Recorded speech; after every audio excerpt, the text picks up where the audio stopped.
नमस्कार, आपका स्वागत है द झारखंड समाचार में। तो चलिए बढ़ते हैं आज की खबरों की ओर।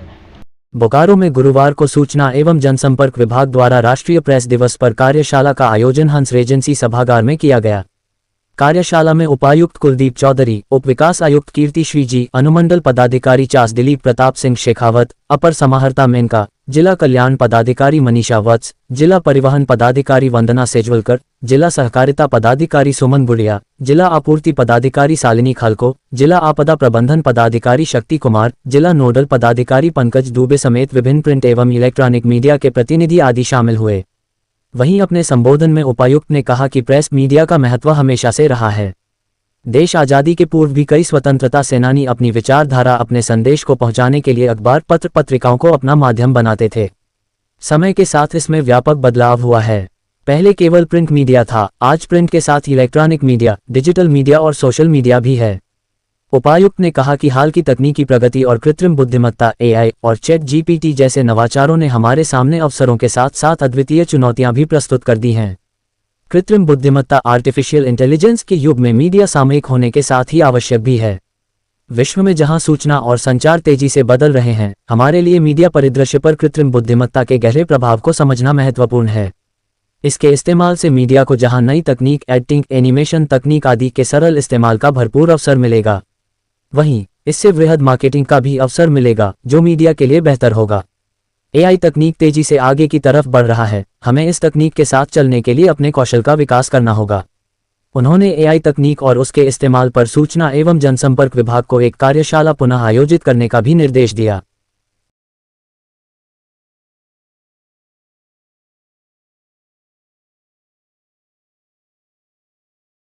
से आज तक की बात करें तो जहां एक और हमारे जितने भी स्वतंत्रता सेनानी थे, महान स्वतंत्रता के जो नायक थे, आप सभी देखेंगे कि सभी लोग कुछ ना कुछ, किसी ना किसी का, क्योंकि उस समय तो इलेक्ट्रॉनिक मीडिया उतना प्रचलन में नहीं था, तो कुछ ना कुछ सभी का कहीं ना कहीं कोई अखबार जरूर चलता था। चाहे आप लोग साउथ में बात करें, चाहे आप वेस्ट में बात करें, चाहे ईस्ट में बात करें। इसका मुख्य कारण क्या है?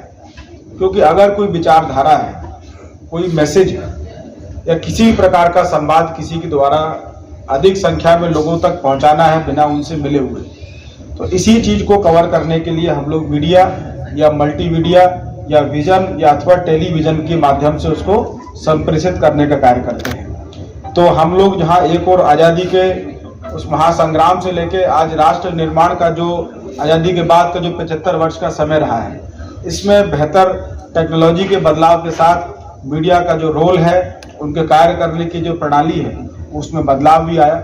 जहां प्रिंट मीडिया के फील्ड से हम लोगों ने धीरे धीरे इलेक्ट्रॉनिक मीडिया को भी और आगे की तरफ बढ़ते हुए देखा। साथ के साथ हम लोगों ने गवर्नमेंट के साथ प्राइवेट प्लेयर्स की भी उसमें पार्टिसिपेशन को देखी। ये सभी बदलाव हम लोगों ने पिछले 70-75 साल या 100 साल की अगर अवधि कहें तो उसमें महसूस किए। आज हम लोग जो मुख्य रूप से जो चर्चा का विषय रखा गया है, निश्चित तौर पे आप सभी लोगों ने भी हमारे आने से पहले इस पर चर्चाएं की हैं, और अभी GDC मैडम ने, SDO साहब ने और SP साहब ने भी काफ़ी विस्तार में इन चीज़ों को बताया, किस प्रकार से आर्टिफिशियल इंटेलिजेंस का हम लोग आज वर्तमान परिस्थितियों में मीडिया के लिए उपयोग कर सकते हैं। तो हम सभी लोग जानते हैं कि आज की तारीख में आर्टिफिशियल इंटेलिजेंस बहुत चर्चित हो गया है, और अलग अलग तरह से अपनी अपनी परिभाषाओं से लोग उसको डिफाइन करते हैं, और अलग अलग क्षेत्र में हम लोग देखते हैं कि किस प्रकार से क्या ये चीज आर्टिफिशियल इंटेलिजेंस से जुड़ी हुई है। तो हम लोगों ने एक सिस्टम बनाया। हम लोगों ने सिस्टम को बोला कि जो भी किसी ने अपना बात कहा, जो भी इनपुट दिया, आपको बस 2 जोड़ देना है, वही उसका आंसर डेफिनेटली होगा ही होगा।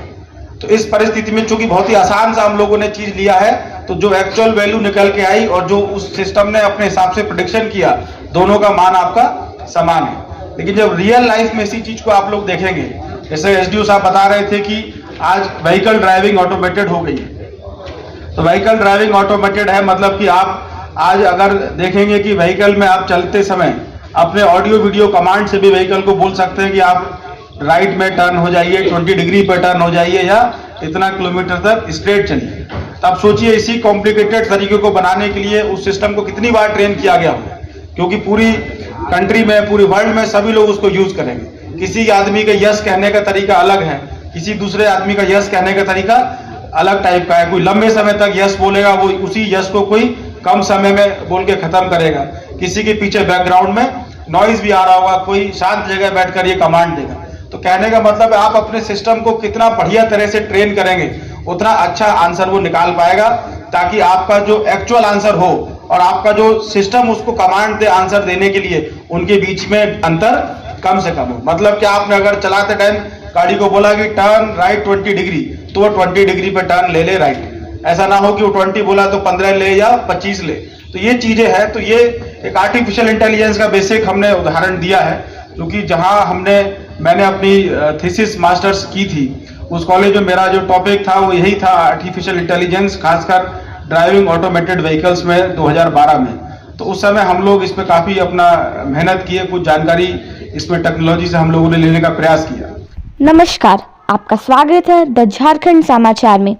आगे की और खबरों के लिए हमारे साथ बने रहे। धन्यवाद।